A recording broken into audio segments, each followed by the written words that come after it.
ഉപരാഷ്ട്രപതി ജഗ്ദീപ് ധൻഖറിനെതിരെ ഇംപീച്ച്മെന്റിന് നീക്കം. പ്രതിപക്ഷം ഉടൻ ഇംപീച്ച്മെന്റ് പ്രമേയത്തിനുള്ള നോട്ടീസ് അയക്കും. ജഗ്ദീപ് ധൻഖർ രാജ്യസഭയിൽ പ്രതിപക്ഷ നേതാവിനെയും അംഗങ്ങളെയും അപമാനിക്കുന്നുവെന്നു കാട്ടിയാണ് നോട്ടീസ്. പാർലമെന്റ് സമ്മേളനത്തിൽ രാജ്യസഭാ അധ്യക്ഷൻ ജഗ്ദീപ് ധൻഖറും പ്രതിപക്ഷവും തമ്മിൽ തുടർച്ചയായി വാക്പോരുണ്ടായിരുന്നു. പ്രതിപക്ഷ അംഗങ്ങളെ അപമാനിക്കുന്നുവെന്ന് ആരോപിച്ചാണ് പ്രതിപക്ഷത്തിന്റെ ഇംപീച്ച്മെന്റ് നീക്കം. ഇംപീച്ച്മെന്റ് പ്രമേയം അവതരിപ്പിക്കാൻ ചുരുങ്ങിയത് 14 ദിവസത്തിന് മുൻപ് നോട്ടീസ് നൽകണമെന്നാണ് ചട്ടം.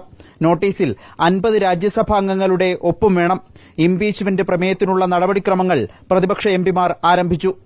പ്രതിപക്ഷ നേതാവിനെ നിരന്തരമായി അവമാനിച്ചുകൊണ്ടിരിക്കുന്നു.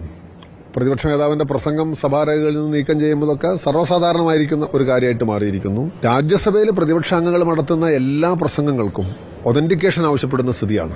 ഇനി അത് ഒരു പാപത്തിനു വേണ്ടി ശരിയാണെന്ന് വെച്ചാൽ കേന്ദ്രമന്ത്രിമാരോടോ പ്രധാനമന്ത്രിയോടോ ഒക്കെ അത് ബാധകമാണല്ലോ. സഭയിൽ സംസാരിക്കുന്ന ആർക്കും അത് ബാധകമാണല്ലോ. അതൊരിക്കൽ പോലും ഉണ്ടായിട്ടില്ല. രാജ്യസഭയിൽ ഇന്ന് SP MP ജയാ ബച്ചനും ജഗ്ദീപ് ധൻഖറും തമ്മിൽ തർക്കമുണ്ടായിരുന്നു.